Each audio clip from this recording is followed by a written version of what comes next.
নমস্কাৰ। বহুকেইটা ভিডিঅ' বনালোঁ। ইংলিছতে বনাইছিলোঁ। এইটো প্ৰথম ভিডিঅ' এটা বনাব গৈছোঁ, যিটো অসমীয়াত বনাব খুজিছোঁ। আচলতে এটা মোৰ মনত অহা ভাৱ এটাক লৈ ভিডিঅ'টো বনাব চাইছোঁ। মই এজন শিক্ষক। আজি 23 বছৰ ধৰি শিক্ষকতা কৰি আছোঁ।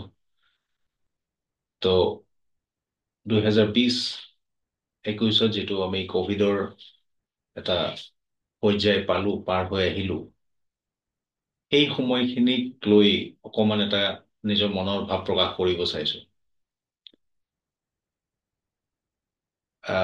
ক'ভিডৰ সময়খিনিত বিশেষকে সকলো প্ৰফেশ্যনৰেই প্ৰব্লেম হৈছিল। কিন্তু যেতিয়া শিক্ষাৰ বিভাগত অহা গ'ল, শিক্ষাৰ যিটো প্ৰচেষ্টা বা প্ৰণালী তাতে অহা গ'ল, তেতিয়া তাতে ক'ভিডৰ সময়ত মোৰ বোধেৰে সকলোতকৈ বেছি যদি পৰিৱৰ্তন হৈছে তাতেই হৈছে। বা মই এনেকে ভাবোঁ যে যিখিনি শিক্ষক আছিল, সেই শিক্ষকখিনিয়ে যথেষ্টখিনি কষ্ট কৰিবলগীয়া হৈছিল গোটেই প্ৰচেছটোত বা পৰ্যায়টোত নিজকে ফিট কৰি দিয়াৰ কাৰণে, মানে ছেট কৰাৰ কাৰণে, মিলাই লোৱাৰ কাৰণে। কাৰণ তেতিয়া অনলাইন শিক্ষা ব্যৱস্থাটো আহি গৈছিল। তো মই আজি মোৰ কথাখিনিত মোৰ এটা ভাৱ প্ৰকাশ কৰি থব খোজো। দৰ্শকে কি ভাবে মই নাজানো। আপোনালোকে আপোনালোকৰ মতামত কমেণ্টত দিব পাৰিব। মই কথাখিনিৰে অনলাইন টিচিং, অনলাইন আৰু অফলাইন, মানে স্কুলত যিটো আমাৰ আনুষ্ঠানিকভাৱে ক্লাছ হয়, সেইটোৰ দুটাৰ মাজত মই এটা কম্পেৰিজন কৰিব খোজো। মানে মই যিখিনি বুজি পাইছো বা মই যিখিনি ফেচ কৰিলো তাৰে ওপৰত গুৰুত্ব ৰাখি। মই যদি আনুষ্ঠানিক যিটো আমাৰ নৰ্মেল, মানে ইউজুৱেল ক্লাছৰুমত গৈ, স্কুলত গৈ যিটো শিক্ষা ব্যৱস্থা চলি আছে আমাৰ এতিয়ালৈ, মই প্ৰথমতে সেইটোৰ যিখিনি এডভান্টেজ সেইটো ক'ব খুজিছো। নিশ্চয়কৈ এই যিটো আমাৰ অনুশীলন, স্কুল পাতি, স্কুলত ছাত্ৰসকলক মাতি শিক্ষকসকলে শিক্ষাদান কৰিছে, সেইটো বহুত পুৰণি। আৰু এতিয়ালৈ সেইটো সকলোতে হৈ আছিল ক'ভিডৰ আগলৈ। কিছুমান দেশত আগবঢ়া, কিছুমান দেশত, যাক আমি ডেভেলপ কাণ্ট্ৰি বুলি কওঁ, তাতে ন' ডাউট অনলাইন যিটো শিক্ষণ পদ্ধতি সেইটো ইতিমধ্যেই আছিল তাতে। কিন্তু আমাৰ ভাৰতত নাছিল, কম আছিল, বা তৃতীয় বিশ্বৰ দেশসমূহত কম আছিল। তো আমাৰ যিটো প্ৰণালী আছিল, সেইটো প্ৰণালী সঁচাকৈ ভাল। তাতে এডভান্টেজবিলাক কি? এডভান্টেজ হৈছে যে আমি ছাত্ৰ ছাত্ৰীসকলক ফিজিকেলি, মানে উপস্থিত আমি তাহাঁতক দেখা পাওঁ, আমি কথা পাতিব পাৰোঁ সিহঁতৰ লগত ফিজিকেলি। এজন শিক্ষকৰ কাৰণে এইটো সদায় দৰকাৰী যে যেতিয়া তেওঁ কিবা শিকায় বা ব্যাখ্যা কৰে বা বুজাই দিয়ে, তো সেই শিক্ষকজনে অকল কৈয়েই নাথাকে, তেওঁৰ আই কণ্টেক্ট হয় ষ্টুডেণ্টৰ লগত। চকুৰ বা চকু দেখা পায়, বা চকুৰ যিটো প্ৰকাশভংগী সেইটো দেখা পায়, মুখৰ এক্সপ্ৰেশ্যনটো দেখা পায়, বডি লেংগুৱেজটো দেখা পায়। তো গোটেইখিনিৰ পৰা শিক্ষকজনে যেতিয়া পঢ়াই থাকে, বুজাই থাকে, তেতিয়া তেওঁৰ কাৰণে অতি সহজ হৈ পৰে তেওঁৰ আগত থকা ছাত্ৰ ছাত্ৰীসকলে তেওঁক কিমান বুজিব পাৰিছে, বা তেওঁ কোৱা কথাখিনি বুজিব পাৰিছে নে নাই, ক'ৰবাত কিবা কনফিউজন হৈছে নেকি, কোনজন ছাত্ৰই বেছি ভালকে বুজিব পাৰিছে, কোনজনে পাৰা নাই, আৰু যদি পাৰা নাই কিয় পাৰা নাই, লগে লগে সুধি সেইখিনি ক্লিয়াৰ কৰিব পাৰে। সেইটো অপশ্যন থাকে অফলাইনত, য'ত আমি ফিজিকেলি আমি ষ্টুডেণ্টছখিনিক বহাব পাৰোঁ, লগ পাব পাৰোঁ এটা ৰুমত। আনাডাৰ ইম্পৰ্টেণ্ট এডভান্টেজ হৈছে যে আমি যেতিয়া ষ্টুডেণ্টখিনিক লগে পাই থাকোঁ, ছাত্ৰ ছাত্ৰীখিনিক লগে পাই থাকোঁ স্কুলতেই, তো কেতিয়াবা ইমাৰ্জেঞ্চি কেছত কিছুমান দৰকাৰী ইমাৰ্জেঞ্চি বুলি নহয়, অকল কিছুমান দৰকাৰী ক্ষেত্ৰত বা কেতিয়াবা আমাৰ এনেকুৱাও সময় আহিব পাৰে য'ত আমি তেওঁলোকৰ মাক দেউতাকৰ লগত কথা পাতিব লগা হ'ব পাৰে। ত' অফলাইন ব্যৱস্থাটোত আমাৰ সেইটো থাকি যায়। আমি পেৰেণ্টছখিনিক মাতিব পাৰোঁ, মাতি আমি কথা পাতিব পাৰোঁ তেওঁলোকৰ লগত ফেচ টু ফেচ, যাক আমি ফেচ টু ফেচ বুলি ক'ব পাৰোঁ, এককভাৱে কথা পাতিব পাৰোঁ, এটাৰ লগত এটা। ত' তেতিয়াহ'লে আমি বহুখিনি কথাই শ্বেয়াৰ কৰিব পাৰোঁ, আদান প্ৰদান কৰিব পাৰোঁ। ত' সেইটো এটা অত্যন্ত দৰকাৰী বিষয়। এখন স্কুলত থাকিলে সেই স্কুলৰ শিক্ষকসকলৰ আহ, আৰু সেই স্কুলৰ ছাত্ৰৰ যিখিনি অভিভাৱক আছে তেওঁলোকৰ লগত থকা যিটো সম্পৰ্ক, সেইটো সম্পৰ্ক অকল হাই হেল্লত নহয়, অকণমান গভীৰ হৈ থকাটো ভাল। তেতিয়া সেই ছাত্ৰজনৰ বা সেইবিলাক ছাত্ৰৰ উন্নতি অলপ সহজ হয়। এইকেইটা আছিল আমাৰ অফলাইনৰ এডভান্টেজ। কিন্তু অনলাইনৰ কি এডভান্টেজ হ'ব পাৰে? মই নিজে শিক্ষক হিচাপে যেতিয়া ক'ভিডৰ পৰ্যায় আহিছিল, তেতিয়া বহুখিনি শিকিব লগা হৈছে আৰু শিকিছো। এজন ছাত্ৰই যিমান সোনকালে শিকিব পাৰে, কাৰণ তাহাঁতৰ যিটো মস্তিষ্ক বা ফিজিকেল মস্তিষ্কটোৰ কথা কৈছো, ব্ৰেইন বুলি ক'লো, ত' তেওঁলোকৰ সেইটো কেপাচিটি আমাতকে, বয়স্ক মানুহতকে বহুত বেছি। সিহঁতে বহু বস্তু কম সময়তে ধৰিব পাৰে। কিন্তু আমাৰ কাৰণে সেইটো বহুত ডাঙৰ এটা চেলেঞ্জ হৈ পৰে।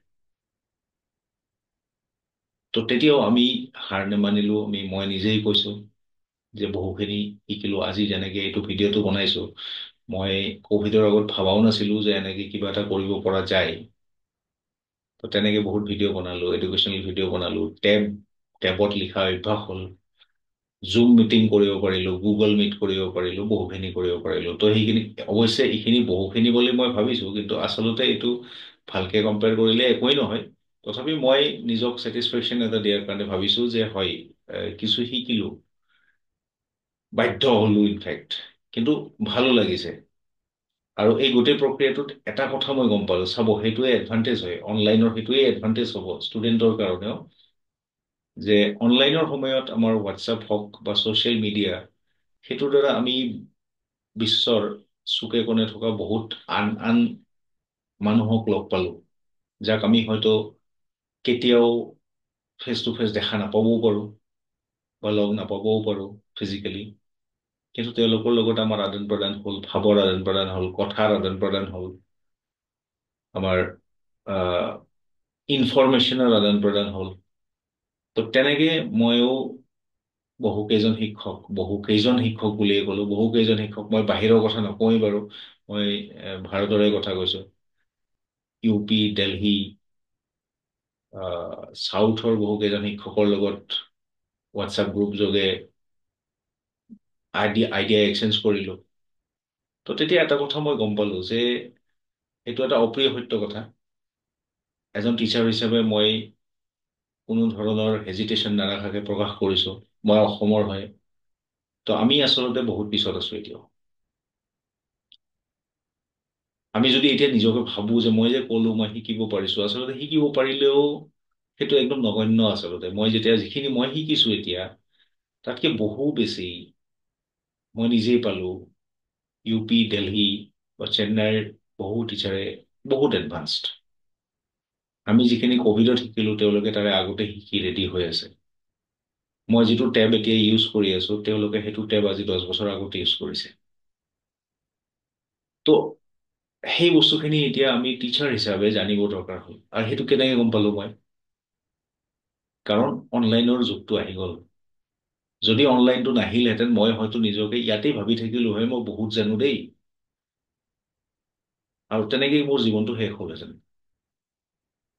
গতিকে অনলাইনৰ চবচে ডাঙৰ, সকলোতকৈ ডাঙৰ দানটো হ'ল যে ই আমাক অতি কম সময়ৰ ভিতৰতে বিশ্বৰ প্ৰতিটো কোণতেই আমাৰ যিখিনি জ্ঞান আছে বা তথ্য আছে সেইখিনি লাভ কৰাৰ কাৰণে সহায় কৰে। আমাক এনেকুৱা এটা মাধ্যম দি দিয়ে যিটো মাধ্যমেৰে আমি কেতিয়াও হয়তো ফিজিকেলি যাব নোৱাৰা জাগাটোতো আমি যাই পাব পাৰোঁ, তাৰে পৰা তথ্য কালেক্ট কৰিব পাৰোঁ, জ্ঞান আহৰণ কৰিব পাৰোঁ। একে ধৰণে এই ছেইম ঘটনাখিনি, এই একে ঘটনাখিনি ষ্টুডেণ্ট এটাৰ লগতো হ'ব, ছাত্ৰ এজনৰ লগতো হয়। আজি যদি আমি কোচিংটোৰ কথা কওঁ, কোচিং এইটো বহুত কন্ট্ৰভাৰ্চিয়েল কথা হয়, বহুতে কোচিং ছাপৰ্ট নকৰে বা কৰে, মই সেইটো যাব খোজা নাই, মই জাষ্ট এটা এক্সাম্পল ল'ব খুজিছো, উদাহৰণ এটা। তো কেইবছৰমান আগলৈ এটা কোটা কোটাত যোৱা এটা ঢৌ উঠিছিল। কিয়? কাৰণটো হ'ল যে তাতে ভাল কোচিং আছে, IIT হওক বা মেডিকেল হওক, তেনেকুৱা বিলাকৰ।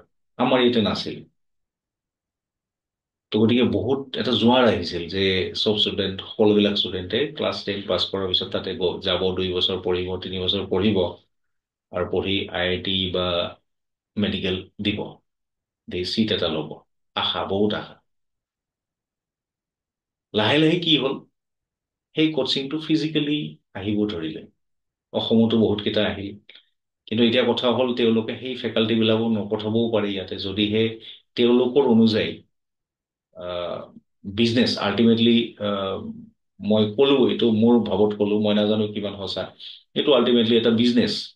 তো যেতিয়া তেওঁলোকে দেখা পাইছে যে অসমত যদি মই ইনষ্টিটিউটটো খুলি দিওঁ, এটা আউটলেট, যদি মই ভাল বিজনেছ নাপাওঁ, তেনেহ'লে মই এজন দামী টিচাৰ ইয়াতে ৰাখিব নোৱাৰো। তো গতিকে সেই একে লেভেলৰ টিচাৰখিনি অসমত নপঠাবও পাৰে। এইটো অভিভাৱকে অকণমান ৰিয়েলাইজ কৰিলে। তো তথাপিও চলি আছিল, কিন্তু কভিডে হঠাতে হাতৰটো মাৰি দিলে। তেতিয়া কি হ'ল? গোটেইখিনি অনলাইন হৈ গ'ল। অনলাইন হৈ যোৱাৰ লগে লগে কি হ'ল, যে সেই যে কোটাত বহি আছে, আমি ভাল টিচাৰ বুলি যাক কৈছো, তেওঁলোকে অনলাইনৰ যোগেদি শিকাব পাৰিলে। তেতিয়া এই যে পেৰেণ্টছৰ আমি এক্সপিৰিয়েঞ্চ টিচাৰ নোপোৱা যিটো ভাৱ আছিল, সেইটো ভাৱটো উঠি গ'ল। সেই অনলাইনৰ টিচাৰ যোগেদি বহুত ষ্টুডেণ্টে শিকিব পাৰিলে আৰু লাভো হৈছে। গতিকে সেইটো এটা সকলোতকৈ ডাঙৰ এডভান্টেজ অনলাইনত। আৰু মই নিজৰ যিটো, মই নিজে যিখিনি আহৰণ কৰিলো বা শিকিলো বা দেখিলো, সেইটোৰ পৰা মই ক'ব খোজো অনলাইনৰ কি আৰু এডভান্টেজ আছে। এডভান্টেজটো হ'ল যে অনলাইন যদি শিকা যায়, তেনেহ'লে তেওঁ পৃথিৱীৰ যিকোনো কোণৰ পৰাই যিকোনো তথ্য শিকিব পাৰিব। তাৰে কাৰণে তেওঁ তাতে যাব নালাগে। তেওঁৰ পাছ এটা ভাল বুলি নকওঁ মই, অকণমান মিড ৰেঞ্জৰ মোবাইল এটা হ'লে হৈ যায়, তেওঁ বহুখিনি তথ্য আহৰণ কৰিব পাৰিব। প্ৰথম এডভান্টেজ, মোৰ ভাৱৰ পৰা কৈছো মই। দ্বিতীয়তে আহিব যিটো আনুষ্ঠানিক শিক্ষাৰ কাৰণে আমি স্কুললৈ গৈছো, অহা যোৱা এটা টাইম লাগিব, খৰচ এটা লাগিব, নিজৰ শাৰীৰিক পৰিশ্ৰম এটা লাগিব। তো এই গোটেইখিনিৰ পৰা তেওঁ ৰক্ষা পাব। তো তেওঁ যিখিনি টাইম অহা যোৱা কৰোঁতে নষ্ট, নষ্ট বুলি নকওঁ মই, নষ্ট বুলি ক'লে ভুল হ'ব, যিখিনি তেওঁ ব্যৱহাৰ কৰিছে সেই টাইমখিনিত বেলেগ ধৰণে ব্যৱহাৰ কৰি আৰু অলপ তথ্য আহৰণ কৰিব পাৰে। সেই চাইডৰ পৰা তেওঁ গেইনাৰ হ'ব পাৰে। তাৰপিছত শিক্ষক হিচাপে কি সুবিধা হ'ব? সুবিধাটো হ'ল যে যেতিয়া এজন শিক্ষকে শ্ৰেণী কোঠাত যায় ফিজিকেলি, তেতিয়া তেওঁৰ হাতত যদি কিতাপ থাকে, কেইখন কিতাপ লৈ যাব তেওঁ? মই নিজেই কৈছো, মই গণিত পঢ়াওঁ, তো মই কেইখন কিতাপ লৈ যাম এবাৰত? এখন লৈ যাব লাগিব। বা স্কুলত মই গোটেই বছৰটো নিলেও এখন বা দুখন এনেকে লৈ যাব পাৰোঁ। মইতো এক ঠাক কিতাপটো লৈ যাব নোৱাৰো, সম্ভৱ নহয়। মোৰ ঘৰত থাকিলেও মই গোটেইকেইখন দাঙি নিব নোৱাৰো। কিন্তু অনলাইন অহাৰ লগে লগে মই নিজেই পাইছো সেই বেনিফিটটো, যে বহু কিতাপ ইণ্টাৰনেটত PDF আকাৰত, PDF আৰ্হিত আছে, এভেইলেবল, তাকো ফ্ৰী অফ কষ্টত পোৱা যায়। মই পাইৰেটেড বুলি এইকাৰণে নকওঁ যে সেইবিলাকত যদি পাইৰেটেড হ'লহেঁতেন, কিছুমান আছে, যদি কিছুমান পাইৰেটেড হ'লহেঁতেন, তেনেহ'লে সেইবিলাক অলৰেডি ব্লক কৰি থলেহেঁতেন। তো আছে, যথেষ্ট সংখ্যক পাইৰেটেডো আছে, কিন্তু বহু সংখ্যক ফ্ৰীতে এৰি দিয়া হৈছে, তাৰমানে ৰয়েলটি ফ্ৰী হৈ গৈছে চাগে। তো গতিকে সেইবিলাক যেতিয়া মই ডাউনলোড কৰিছোঁ, তো মই নিজেই দেখা পালোঁ অনলাইন ক্লাছ লোৱাতে, যেতিয়া মই মোৰ স্কুলৰ কাৰণে লৈছিলোঁ, তো মই একে সময়তে 4-5খন কিতাপ খুলি ৰাখিব পাৰিছিলোঁ কম্পিউটাৰত। আৰু একে পাৰ্টিকুলাৰ চেপ্টাৰৰ বেলেগ বেলেগ ধৰণৰ প্ৰব্লেম মই এটা টাইমতে একচেছ কৰিব পাৰিছিলোঁ। আৰু লগে লগে কাট কৰি মই যেতিয়া ক্লাছটো লৈছিলোঁ, তো মই পেষ্ট কৰি ধুনীয়াকৈ সেই ডিফাৰেণ্ট প্ৰব্লেমছবিলাক ল'ব পাৰিছিলোঁ, যিটো সুবিধা কিন্তু মই অফলাইনত কেতিয়াও নাপাওঁ। তো সেইটো এটা ডাঙৰ সুবিধা বুলি মই ভাবোঁ। নেক্সট সুবিধাটো হ'ল টিচাৰটোৰ কাৰণে, যে কিছুমান ফিগাৰ, ডায়েগ্ৰাম, ছবি, সেই ছবিবিলাক কেতিয়াবা বৰ্ডত যেতিয়া আমি ড্ৰ কৰিব লাগে, সঁচা কথা কিছুমান ছবি আমি ড্ৰ কৰিব লাগিব, সেইটো এটা আৰ্ট হয়, সেইটো এটা কলা হয়, সেইটো দৰকাৰী হয়। কিন্তু সদায় চব ছবিবিলাক তাতে দৰকাৰ নহয়। সেইটো জাষ্ট মানে টেম্পৰাৰী প্ৰব্লেমটো বা কনচেপ্টটো বুজাৰ কাৰণে হৈ যায়। তো কেতিয়াবা সেই ছবিটো আগতে বহুত টাইম যাব পাৰে, কিন্তু যদি অনলাইন হৈ থাকে, তো আমি পুতুককে কি কৰিব পাৰোঁ, কপি কৰি তাতে পেষ্ট কৰি দিব পাৰোঁ। তো আমাৰ যিটো কাম ধৰক আহ, ছবিটো আচলকে আগতে 3 মিনিট বা 4 মিনিট লাগিছিল, এতিয়া 15 বা 20 ছেকেণ্ডত আমি সেইটো কৰিব পাৰোঁ। ত' সেনেকে টাইম ছেভ হৈ গ'ল। তো শিক্ষণ পদ্ধতিটো শিকণ পদ্ধতিটো বা শিকোৱা পদ্ধতিটো অনলাইনত অলপ বেছি স্পীডিয়াৰ হৈ যায়, অকণমান বেছি স্পীডত যাব পাৰি। হা, লগতে এইটো কথাও নিশ্চয়কৈ হ'ব লাগিব যে যিখিনি শিকাৰো আছে সিহঁতৰো ইণ্টেনশ্যনটো থাকিব লাগিব যে মই শিকিব খোজো। সেইটো বহুত ইম্পৰ্টেণ্ট কথা। তো তেনেকে আমি এই এডভান্টেজখিনি পাব পাৰোঁ। আৰু লাষ্ট এডভান্টেজটো মই ফিল কৰোঁ কি, যদি আমি যিটো ক্লাছ আছে ক্লাছটো ৰেকৰ্ড কৰিব পাৰোঁ, তেনেহ'লে যিটো ফিজিকেল কেছত হয়, ফিজিকেল কেছত এটা ক্লাছ লোৱাৰ পিছত আমি আৰু সেইটো ক্লাছ পিছত চাবও বুলি নোৱাৰো, আৰু এনেকে ক'ব নোৱাৰো যে মোক ক্লাছটো দেখুৱাওক। এইটো সম্ভৱ নহয়। আজিকালি হৈছে বহুতে ৰেকৰ্ডিং কৰি ৰাখিলে, কিন্তু যদি অনলাইন কৰি আমি ৰেকৰ্ডিং কৰি ৰাখোঁ, সেই ক্লাছটো শ্বেয়াৰ কৰিলে ষ্টুডেণ্টৰ লগত, সি আজি নহয় 10 দিন পিছতো চাব পাৰিব যদি কিবা পাহৰি গৈছে। সেই একেখিনি কথা, একেখিনি বস্তুৱে, সেইটো এটা ডাঙৰ এডভান্টেজ। তো এইখিনি হ'ল মোৰ অনলাইন আৰু অফলাইনৰ কম্পেৰিজন। কিন্তু কথা হ'ল ডিজএডভান্টেজবিলাক কি, সেইটোতো জানিব লাগিব। তো ডিজএডভান্টেজটো, অফলাইনৰ ডিজএডভান্টেজটো মই ক'লো অলৰেডি, যে এই বুক বহুকেইখন লৈ যাব নোৱাৰো কিতাপ, ৰাইট? তাৰপিছত আপোনাৰ ইনফৰ্মেশ্যনখিনি মই য'ৰে ত'ৰে পৰা ল'ব নোৱাৰো। মই আজি আমেৰিকাত গৈ মাত্ৰ তাৰে পৰা ইনফৰ্মেশ্যনটো লৈ আহি ইয়াতে দিব নোৱাৰো, হয়নে? যদি অফলাইনৰ কথা কওঁ। আৰু অনলাইনৰ ডিজএডভান্টেজটো কি হৈছে, সেইটো বেনিফিটটো ষ্টুডেণ্টৰ তাতে যায় আচলতে। আমি পাইছোঁ সেনেকুৱা অনলাইনত, যে তাতে আমাৰ চবচে ডাঙৰ ডিজএডভান্টেজ যে এইটো, সকলোতকৈ ডাঙৰ ডিজএডভান্টেজ, যে ছাত্ৰ ছাত্ৰীখিনিয়ে যদি নিজে নিবিচাৰে যে মই নিশিকো, তেনেহ'লে বহুত ডিফিকাল্ট হৈ যায়। কাৰণ কিয়, আপুনি শিক্ষক হিচাপে ছাত্ৰজনক দেখা নাপায়। আপুনি যদি কয় যে নহয় কেমেৰাটো অন কৰাতেও বিভিন্ন ধৰণৰ অজুহাত থাকিব পাৰে। ক'ব পাৰে, ছাৰ মোৰ নেটৱৰ্কটো ভাল নহয়, কেমেৰাটো বেয়া হৈছে, নেটৱৰ্ক ডিষ্টাৰ্বেঞ্চ হৈ আছে, ছাৰ মোৰ ভালকে ড্ৰেছ কৰি থকা নাই, মোৰ ঘৰত ডিষ্টাৰ্বেঞ্চ চলি আছে অকণমান, ঘৰটো ভাল নহয়, তো বহুত কিবা কিবি কৈ দিব পাৰে। তো কৈ তেওঁ কেমেৰাটো বন্ধ কৰি আপোনাৰ ক্লাছটো নুশুনিবও পাৰে, একো ডাঙৰ কথা নহয়। হয়তো আপুনি ইপিনে বকি আছে গোটেইখিনি, কিন্তু তথাপি এজন ষ্টুডেণ্টৰ নুশুনিলেও একো কৰিব নোৱাৰে, আপুনি গমেই নাপাব। তো সেইটো হৈছে সকলোতকৈ ডাঙৰ ডিজএডভান্টেজ। চ' গতিকে এতিয়া আমি যদি গোটেইখিনি বস্তু ভালকে চাই লওঁ, ডিজএডভান্টেজ বা এডভান্টেজখিনি, কিন্তু মোৰ নিজৰ ভাৱত এটা হাইব্ৰিড বুলি বস্তু ওলাইছে, হাইব্ৰিড মড অফ টিচিং, য'ত অনলাইন অফলাইন দুটাই থাকিব। সেইটো মই বুজাতটো এনেকে বুজিছো যে আহ, কিছুমান বস্তু, কিছুমান ক্লাছ অনলাইনত হ'ব, তাৰে কিছুমান অফলাইনত হ'ব, মই সেনেকে বুজিলো। আৰু হয়তো হাইব্ৰিড মানে আৰু এটা বুজায় যে একেখিনি ক্লাছকেই, এটা ক্লাছতেই কিছুমান ষ্টুডেণ্ট, কিছুমান ছাত্ৰ ফিজিকেলি ক্লাছটোত আছে, আৰু সেই ক্লাছটোকেই অনলাইনৰ জৰিয়তে যিখিনি আহিব পৰা নাই তেওঁলোকক ঘৰত পঠাই আছে।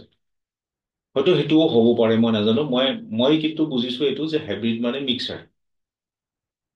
তো আপোনালোকে যদি মোৰ ভাৱটো ক্লিয়াৰ নহয় বুলি ভাবে, আপোনাৰ কমেণ্টত মোক ক্লিয়াৰ কৰি দিব পাৰে, মোৰ কাৰণে ভাল হ'ব।